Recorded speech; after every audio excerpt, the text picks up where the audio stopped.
नमस्कार, मैं हूं पूजा सिंह और आप देख रहे हैं आर्यन टीवी। चलिए रुक करते हैं आज की कुछ खास बड़ी खबरों का। मुख्यमंत्री पुष्कर सिंह धामी ने स्वच्छता के महत्व को लेकर एक विशेष अपील की है। उन्होंने कहा कि राज्य की सरकार स्वच्छता को लेकर एक व्यापक अभियान चला रही है और हम इस बार की चारधाम यात्रा में आने वाले श्रद्धालुओं और पर्यटकों से विशेष रूप से अनुरोध करेंगे कि वे स्वच्छता का ध्यान रखें। उन्होंने कहा कि अपने सभी शहरों, निकायों और पालिकाओं को स्वच्छ बनाए, साथ ही छोटी छोटी ग्राम सभाओं और ग्राम पंचायतों को भी स्वच्छ बनाना बेहद जरूरी है, क्योंकि उत्तराखंड तीर्थाटन और पर्यटन का राज्य है।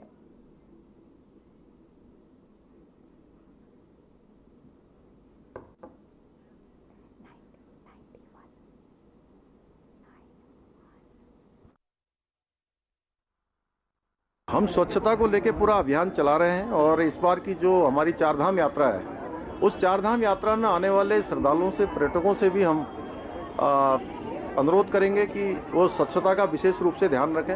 हम अपने सारे शहरों को स्वच्छ बनाएं, निकायों को स्वच्छ बनाएं, पालिकाओं को स्वच्छ बनाएं। हर हमारी जो छोटे से सुस्तान ग्राम सभाएं हैं, ग्राम पंचायतें हैं, उनको भी स्वच्छ बनाएं, क्योंकि हमारा राज्य तीर्थाटन का राज्य है, हमारा राज्य पर्यटन का राज्य है। पूरे देश दुनिया के लोग यहाँ आते हैं। एक अच्छा संदेश लेकर जाएं। हर एक उत्तराखंड वासी इस दिशा में काम करेगा। ये हम लोग मिलकर जो है इसको स्वच्छ और पारदर्शी बनाएंगे।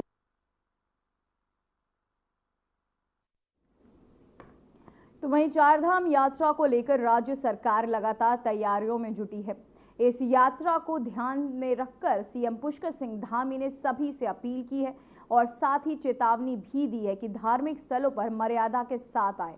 सीएम धामी ने कहा, चारधाम यात्रा पुण्य का काम है और सभी तीर्थयात्रियों और पर्यटकों को यात्रा के नियमों का पालन भी करना चाहिए और अगर ऐसा कोई मामला आता है जिसमें नियमों का उल्लंघन किया गया हो तो सीएम के मुताबिक उसका संज्ञान लिया जाएगा। आपको बता दें कि चारधाम यात्रा 30 अप्रैल से शुरू हो रही है।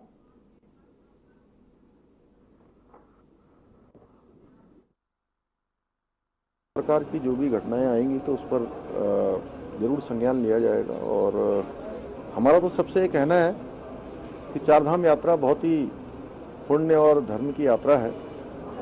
उस यात्रा के जो नियम हैं, सभी को उस यात्रा के नियमों का पालन करना चाहिए। उत्तराखंड के मुख्यमंत्री पुष्कर सिंह धामी ने आज चैत्र प्रतिपदा के दिन चंपावत जिले में टनकपुर स्थित मां पूर्णागिरि धाम में प्रसिद्ध पूर्णागिरि मेले का शुभारंभ किया। उन्होंने विधिवत पूजा अर्चना कर एवं फीता काटकर मेले की शुरुआत की। इस अवसर पर स्थानीय जनता और कार्यकर्ताओं ने पुष्प वर्षा कर उनका स्वागत किया। मेला 15 मार्च से 15 जून तक आयोजित किया जाएगा। अनुमान लगाया जा रहा है कि इस दौरान लगभग 30 से 40 श्रद्धालु दर्शन करने आएंगे। तो वहीं सीएम ने कहा कि सरकार ने निर्णय लिया है कि पूर्णागिरि मेला भविष्य में वर्ष भर संचालित किया जाएगा।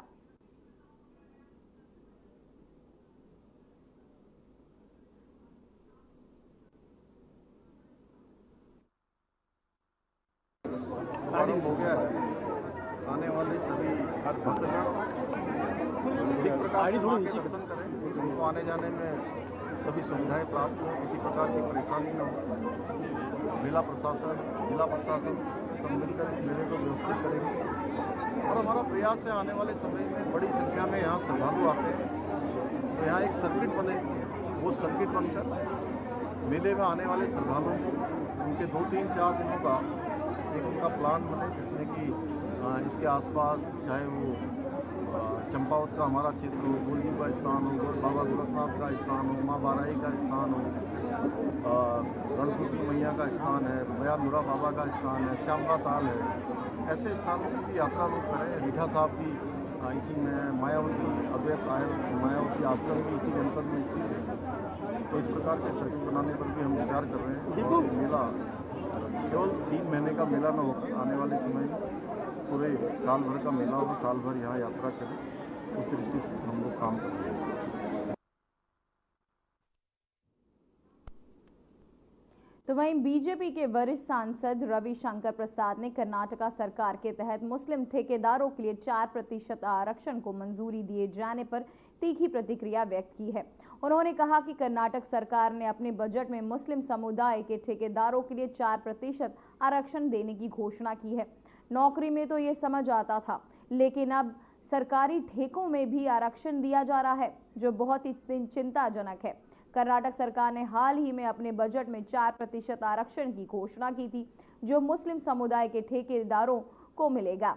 सरकार का कहना है कि इस निर्णय से मुस्लिम समुदाय को व्यावसायिक अवसरों में समान अवसर मिलेगा और वे सरकारी ठेकों में भी भागीदार बन सकेंगे। हालांकि बीजेपी और विपक्षी दलों के इस फैसले को लेकर तीखी आलोचना की है। In the budget has publicly announced a 4% reservation for Muslims in government contracts. Karnataka सरकार ने अपने बजट में मुसलमानों के लिए 4% आरक्षण की घोषणा की है। अभी तक नौकरी तक समझते थे, अब सरकारी ठेकों में भी रिजर्वेशन हो रहा है और उसमें भी सीधा मुस्लिम्स के लिए 4%। कल देश ने शांति से होली मनाया। तमाम आशंकाओं के बावजूद,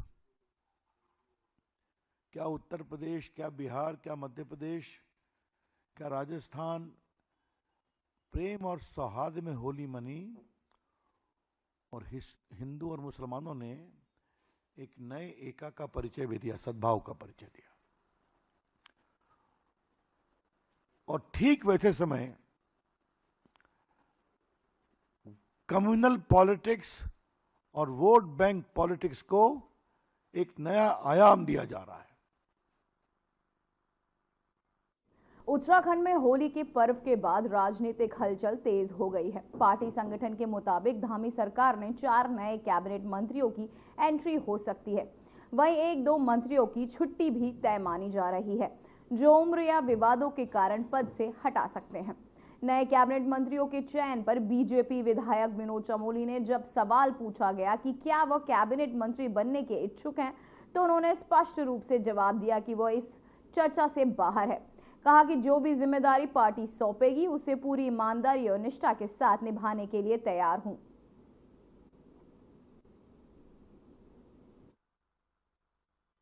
देखिए, मैं उन चर्चाओं से बाहर हूं और मैं ये मानता हूं कि पिछले 39 साल के मेरे पार्टी के जो मेरा कैरियर है, जो मैं एक कार्यकर्ता के नाते काम कर रहा हूं, इस पार्टी ने बहुत कुछ दिया है। मैं 6 चुनाव पार्टी ने मुझे लड़ाए, 6 के 6 चुनाव मैंने जीते हैं।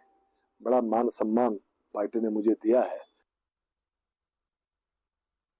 तो वहीं बीजेपी में धामी कैबिनेट के विस्तार की प्रक्रिया जोरों शोरों से चल रही है, जिसमें नए चेहरों को मौका मिल सकता है। बीजेपी और संगठन के सूत्रों के मुताबिक उत्तराखंड की धामी कैबिनेट के जल्द ही विस्तार होने की संभावना है। पार्टी में विधायकों की मंत्री पद के लिए उत्साह बढ़ा हुआ है और तमाम बीजेपी विधायक इस अवसर का इंतजार कर रहे हैं। जानकारी के अनुसार धामी कैबिनेट में 2 मंत्रियों की छुट्टी और 4 नए मंत्रियों की एंट्री हो सकती है। इसके साथ ही कयास लगाए जा रहे हैं कि कैबिनेट में गढ़वाल और कुमाऊं दोनों क्षेत्रों से 2-2 मंत्रियों की एंट्री हो सकती है। एक कार्यकर्ता हूं, जिस तरह का आदेश करेंगे उसका निर्वहन करूंगा और पार्टी ने मुझे यहां तक पहुंचाने का काम किया, मैं इसी में खुश हूं। खबर अल्मोड़ा से है, जहां आगामी पंचायत चुनावों की तैयारियों के तहत जनपद में मतदाता सूची का संशोधन किया गया। इस संबंध में मुख्य विकास अधिकारी देवेश शासनी ने जानकारी दी कि आगामी पंचायत चुनावों की प्रक्रिया को सफलतापूर्वक संपन्न करने के लिए निर्वाचक नामावलियों और 22 मार्च 2025 तक संशोधित किया जाएगा। ये रहेगा कि आजकल आप जैसे कि जानते हैं कि हमारे गांव में बहुत सारी खुली बैठकें हो रही हैं, क्योंकि हमारी पंचायत जो चुनाव आने वाले हैं उसकी निर्वाचन की जो हमारी इलेक्टोरल रोल्स हैं वो फाइनलाइज हो रहे हैं। तो मेरा आप सभी से अनुरोध है कि आप बढ़ चढ़ कर हमारे इन इलेक्टोरल रोल्स के लिए जो डिस्कशंस में खुली बैठकें हो रही है उसमें पार्टिसिपेट कीजिएगा एंड अपने ऑब्जेक्शंस, अपने नेम करेक्शंस और इससे रिलेटेड कोई भी इश्यू हो तो आप जरूर उन्हें हमें प्रॉपर अपने एप्लीकेशन फॉर्मेट में दीजिएगा, सो दैट हम चाहते हैं कि सभी लोग, जितने भी हमारे अल्मोड़ा की जनता है, इसमें उनका नाम सही रहे और अगर कोई त्रुटि होती है तो वो त्रुटि ठीक हो जाए। तो मेरा अनुरोध है कि आप सब लोग खुली बैठकों में जितनी भी हमारी बैठकें हो रही है उसमें प्रतिभाग कीजिएगा।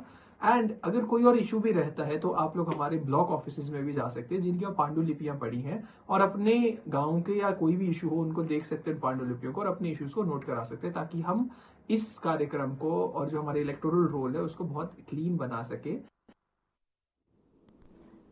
अब वक्त हो चुका है एक छोटे से ब्रेक का।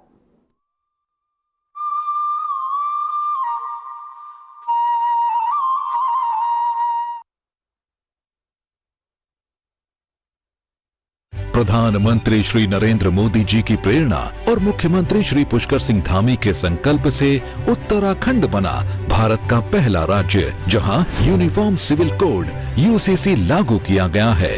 उत्तराखंड में यूसीसी लागू होने से राज्य में रहने वाले प्रत्येक महिला और पुरुष के कानूनी अधिकारों में समता कायम हो रही है। उत्तराखंड सरकार राज्य में समान नागरिक संहिता लागू कर देश भर के लिए बड़े सामाजिक सुधारों का मार्ग खोल रही है।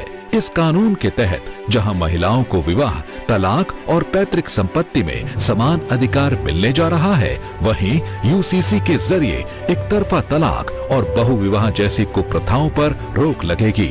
अब कानून धर्म के आधार पर नहीं, समानता के आधार पर चलेगा। यूसीसी सिर्फ एक कानून नहीं बल्कि महिलाओं के लिए समानता के साथ गरिमामयी जीवन की दिशा में एक ऐतिहासिक कदम है।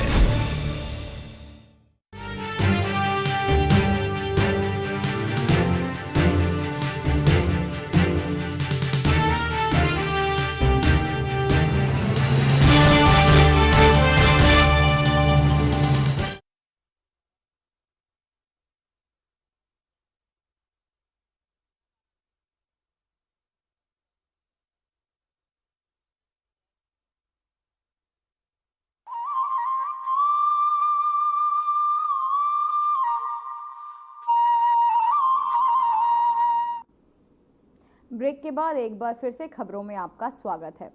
वहीं अल्मोड़ा जिले के प्रसिद्ध चितई गोलू मंदिर में होली के दिन भक्तों की भारी भीड़ उमड़ी। देश भर से लोग यहां आकर अपनी मनोकामनाओं के लिए गोलू देवता से प्रार्थना कर रहे थे। जानकारी के लिए बता दें कि गोलू देवता को गौर भैरव के रूप में भगवान शिव का अवतार माना जाता है और ये मंदिर अपनी तांबे और घंटियों के लिए पहचाना जाता है जो परिसर में लटकी हुई हैं। स्थानीय मान्यता के अनुसार गोलू देवता न्याय के देवता माने जाते हैं और कानूनी मामलों में उनकी पूजा करने से समस्याएं हल होती हैं।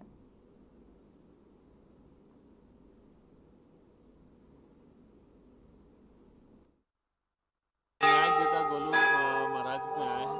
यहाँ पे काफ़ी अच्छा लगा। लोग यहाँ पे आते हैं, घंटी बांधते हैं अपनी जो है विशेष को पूरा करने के लिए। न्याय देवता गोलू जी को न्याय के देवता बोला जाता है। यहाँ के लोगों की अपनी मनोकामनाएं पूरी होती है। मनोकामना पूरी होने के बाद यहाँ घंटियाँ चढ़ाई जाती है। जैसा कि आज होली का पर्व है तो आज यहाँ बहुत ज़्यादा पर्यटक आए हैं बाहर से और अपनी अपनी मनोकामनाएं मांग रहे हैं। कुछ लोग बॉम्बे से भी आए थे आज और अपनी मनोकामनाएं लिख के यहाँ घंटी टांग रहे हैं। 20 साल पहले भी आई थी और मैंने यहाँ पे अपनी एक मन्नत रखी थी, वो मेरी पूरी हो गई और मेरी इच्छा थी कि मैं एक बार फिर आऊँ और देवी माँ से, देवता जी से कुछ मैं फिर से मांगूं और मैं फिर से मांग के जा रही हूँ और उम्मीद है कि भगवान मुझे ज़रूर देंगे। देश भर के साथ साथ उत्तराखंड के पौड़ी में भी प्रेम और भाईचारे के त्योहार होली भी धूम रही। तो ये मुख्यालय पौड़ी में लोगों ने एक दूसरे पर रंग और गुलाल लगाकर होली की बधाइयां दी और इस पर्व को बड़े ही उत्साह के साथ मनाया। शहर में प्रमुख स्थानों पर जैसे एजेंसी चौक, धारा रोड, माल रोड, सर्किट हाउस समेत सभी वार्डों में होली के रंगों में रंगे हुए लोग नजर आए। इन स्थानों पर होली के गीतों की आवाजें गूंज रही थी और बच्चे पिचकारी और गुब्बारों के साथ पानी से होली खेलते हुए दिखाई दे रहे थे। मैं तो ये चाहूँगा कि मतलब एंजॉय करें, थोड़ा सा अपने नशे से थोड़ा सा अपने आप को थोड़ा दूर रखें। और त्योहार है, त्योहार में तो ये है कि मस्ती होनी चाहिए, अपने खाओ और मौज करो और ये जो जंगल का कंसेप्ट है इसको कम से कम इसको दूर रखो इससे। ये तो पौड़ी तो पहले से ही बहुत शांतिप्रिय नगरी रही है। मुझे याद नहीं कि कभी यहाँ कुछ ऐसा कुछ घटित हुआ हो जिससे कि हमें कोई दिक्कत हुई हो। लोग आगे यहाँ बहुत शांतिप्रिय तरीके से अपना त्यौहार मनाते हैं और सब लोगों का एक भाईचारा है बना हुआ है। हमारे यहाँ पे किसी प्रकार की कोई कम्युनिटी या अन्य चीज़ें यहाँ पे नहीं है। ये आपको जैसे क्या होगा, हम यहाँ सब अपनी फैमिली के साथ होली खेल रहे हैं और मैं आने वाली जनरेशन को भी ये कहना चाहती हूँ कि आप कलर से होली खेलिए और ये शराब वगैरह इन सब चीज़ों से दूर रहिए, कलर से होली खेलिए और अच्छे से खेलिए अपनी फैमिली के साथ। पत्रकार महोदय, मैं आपका सादर अभिनंदन करता हूँ इस होली के पावन पर्व पर। और निश्चित रूप से जो आपने एक प्रश्न पूछा है, तो हम ये कहना चाहेंगे कि होली हमारा एक पारंपरिक त्यौहार है और भारतीय सभ्यता के अनुसार ये बड़े हर्षोल्लास से मनाई जाती है। और जिस तरह से आप कह रहे हैं कि पौड़ी की जनता जिस तरह से होली भी मना रही है और सब लोग भाईचारे का एक मैसेज भी आपको पुटअप कर रहे हैं, तो निश्चित रूप से होना चाहिए। और मैं सभी भारतवासियों को और पौड़ी की जनता को हार्दिक धन्यवाद देता हूँ, हार्दिक शुभकामनाएं देता हूँ कि अपनी लोकल भाषा में ऐसे जैसे हम आज होली का त्यौहार मना रहे हैं अपने इधर अपने शहर में पौड़ी में, तो ऐसा है कि अपने जो कल्चर है, अपने गढ़वाली गाने हैं, तो उसमें एक होता है कि फील होता है इसमें, मतलब सब हमारे साथ बुजुर्ग हो जवान हो सब अपने साथ वो कर लेते हैं। मतलब अगर ये कि हम हिंदी गानों में करेंगे तो वो थोड़ा फील नहीं आता है। और यहाँ हम सब मतलब हमारे साथ बुजुर्ग है सब है, तो हम मतलब एक साथ शांतिपूर्वक यहाँ होली मना रहे हैं। मतलब ऐसे कुछ वो नहीं है किसी को कि बदतमीजी हो रही है, कुछ नहीं, अपना आराम से अपने उधर हम सब के सब अच्छे से अपना शांतिपूर्वक वो कर रहे हैं। बच्चे हम सब है अच्छे रंगों से, मतलब ऐसे कुछ नहीं कि एलर्जी है कुछ नहीं, सब अच्छे से मतलब यहाँ अपना देखिए आपकी बहुत अच्छे से मना रहे हैं, अपना अच्छे से मतलब मजे कर रहे हैं।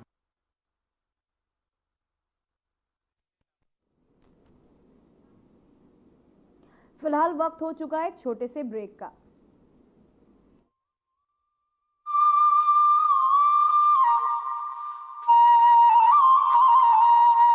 प्रधानमंत्री नरेंद्र मोदी जी की प्रेरणा और मुख्यमंत्री पुष्कर सिंह धामी के नेतृत्व में उत्तराखंड सरकार ने यूसीसी के जरिए विभिन्न कानूनों की जटिलताओं को खत्म कर सुगम न्याय का मार्ग प्रशस्त कर दिया है। यूसीसी लागू होने से पहले सभी धर्मों में विवाह, तलाक और उत्तराधिकार से संबंधित कानून अलग अलग होने से लोगों को कानूनी जटिलताओं का सामना करना पड़ता था, लेकिन आज यूसीसी लागू होने से विभिन्न कानूनों के स्थान पर सभी समुदायों के लिए एक समान कानून अमल में आ चुका है, जिससे अब हर नागरिक को अपने अधिकार और कर्तव्यों को समझना आसान होगा। पहले कोर्ट को भी विभिन्न समुदायों के अलग अलग कानूनों के अनुसार निर्णय लेना पड़ता था। अब एक समान कानून होने से न्यायिक प्रक्रिया ज्यादा आसान और त्वरित होगी। समान नागरिक संहिता, समानता द्वारा समरसता।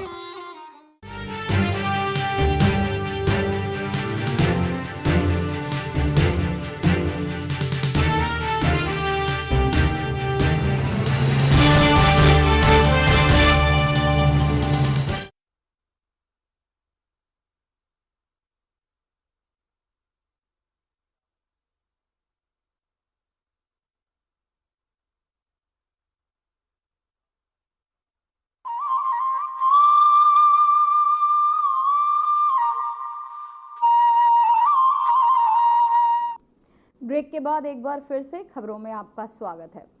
तो वहीं चारधाम यात्रा 2025 की शुरुआत 30 अप्रैल से होने जा रही है और इस साल यात्रा को लेकर परिवहन विभाग ने यात्रियों की सुरक्षा और सुविधा को सर्वोच्च प्राथमिकता दी है। देहरादून के आरटीओ सुनील शर्मा ने बताया कि इस साल चारधाम यात्रा के लिए लगभग 18,000 गाड़ियां उपलब्ध रहेंगी, जो तीर्थ यात्रियों को आरामदायक और सुरक्षित यात्रा सुविधा प्रदान करेंगी। तो सुनील शर्मा ने यह भी बताया कि विभाग टूर एंड ट्रैवल ऑपरेटर और टेम्पो ट्रैवल एसोसिएशन के साथ बैठक कर रहा है ताकि यात्रियों को हर संभव सहूलियत और सुरक्षा मिल सके।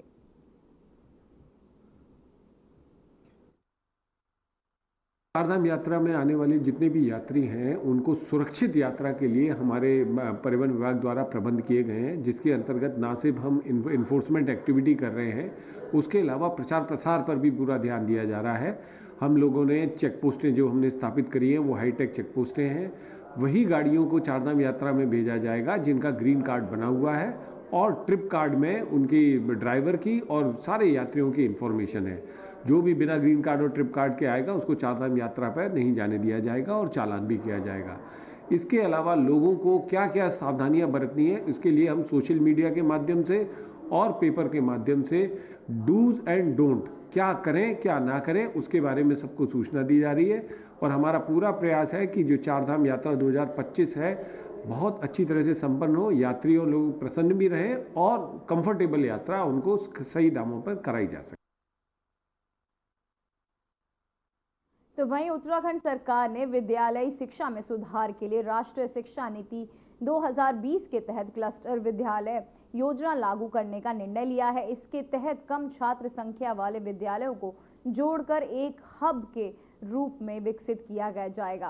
पहले चरण में रुद्रप्रयाग के 3 विद्यालयों को क्लस्टर विद्यालय बनाने के लिए 7.48 करोड़ रुपए की राशि स्वीकृत की गई है।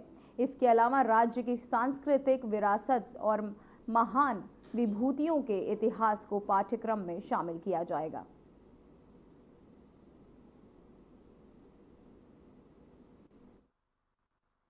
नहीं, देखिए, माननीय मुख्यमंत्री जी द्वारा इसकी घोषणा की गई थी और माननीय मंत्री जी ने भी इसकी लगातार समीक्षा की थी और इसमें प्रदेश के समस्त जिलों के हम लोगों ने विषय विशेषज्ञ सम्मिलित करते हुए हमारी विरासत नाम से एक पुस्तक तैयार कराई है। उसमें जो उत्तराखंड राज्य के आंदोलन का इतिहास है, उसके साथ ही साथ जो उत्तराखंड की संस्कृति है, तो यहाँ के लोक पर्व हैं, लोक गीत हैं, लोक परिधान हैं, या जो भी हमारी इस तरह की लोक कहानियां हैं, वो सभी को समेटते हुए हम लोगों ने पुस्तिका तैयार की है। और हर जो हम कह सकते हैं कि उत्तराखंड के जो अनेक पहलू हैं, उन पहलुओं को इसमें सम्मिलित किया गया है ताकि जो आने वाली पीढ़ी है वो उत्तराखंड के इतिहास के बारे में जाने, यहाँ के आंदोलन के इतिहास के बारे में जाने, अपनी सभ्यता और संस्कृति से परिचित हो सके। और उसको माननीय मंत्रिमंडल की मंजूरी दे दी गई है, मिल गई है। अब उसको तो वहीं समय के साथ साथ टेक्नोलॉजी में हो रहे विकास के साथ साइबर अपराधों का दायरा भी तेजी से बढ़ता जा रहा है। ये पुलिस के लिए एक बड़ी चुनौती बन चुका है। उत्तराखंड में साइबर अपराधों को से निपटने के लिए 2 साइबर थाने देहरादून और रुद्रपुर में स्थापित किए गए, जहां पिछले साल 100 से अधिक FIR दर्ज की गई हैं। साइबर थाना देहरादून ने CO अंकुश मिश्रा ने बताया कि साइबर अपराधों के त्वरित कार्यवाही करते हुए अब तक आम जनता के 28 करोड़ रुपए बचाए गए हैं। इसके अलावा पुलिस ने इन अपराधों में शामिल अपराधियों के खिलाफ वैधानिक कार्यवाही की है, जिनकी संख्या 100 से अधिक है।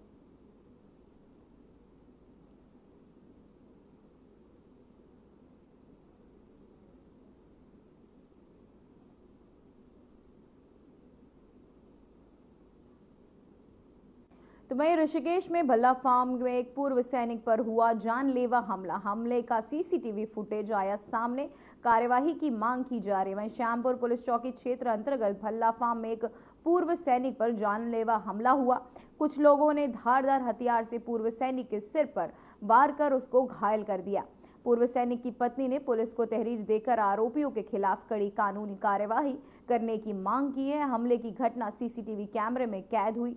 वहीं महिला ने पुलिस से जल्द कड़ी कार्यवाही करने की मांग की है।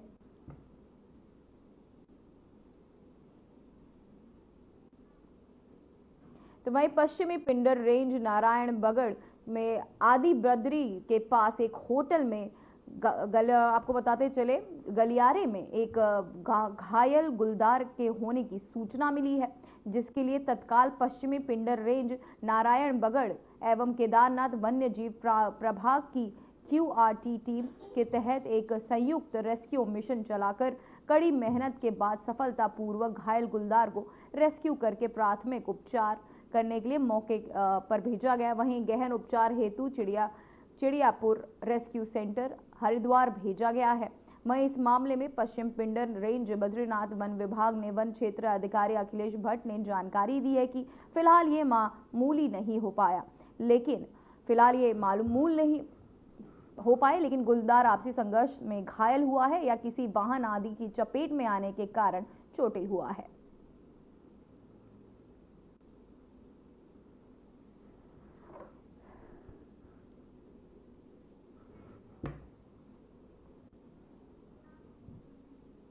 तो वहीं बहादुराबाद क्षेत्र में पतंजलि योगपीठ के पास एक बड़ा हादसा हुआ, जब एक आपको स्विफ्ट कार अनियंत्रित होकर फ्लाईओवर के नीचे गिर गई। इस हादसे से कार बुरी तरह क्षतिग्रस्त हो गई और कार चालक समेत सभी सवार गंभीर रूप से घायल हो गए।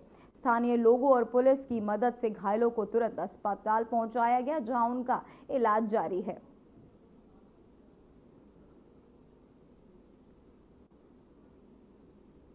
तो वहीं चक्राता के लोगने क्षेत्र में एक ऑटो कार अनियंत्रित होकर खाई में गिर गई।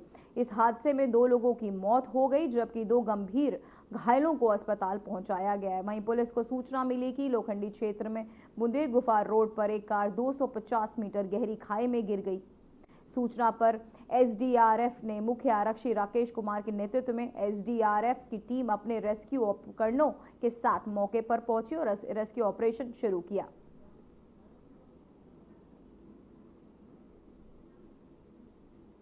तो वहीं पौड़ी जिले के लैंसडाउन विधानसभा क्षेत्र में गुनेडी के पास एक सड़क दुर्घटना में एक व्यक्ति की मौत हो गई, जबकि दूसरे व्यक्ति को गंभीर घायल अवस्था में रेस्क्यू कर अस्पताल भेजा गया। पुलिस के अनुसार कार अनियंत्रित होकर सड़क से लगभग 200 मीटर नीचे खाई में गिर गई। घटना की जानकारी मिलने पर प्रभारी निरीक्षक ने अपनी टीम के साथ मौके पर पहुंचकर रेस्क्यू ऑपरेशन शुरू किया। फिलहाल बुलेटिन में बस इतना ही। मुझे दीजिए इजाजत। नमस्कार।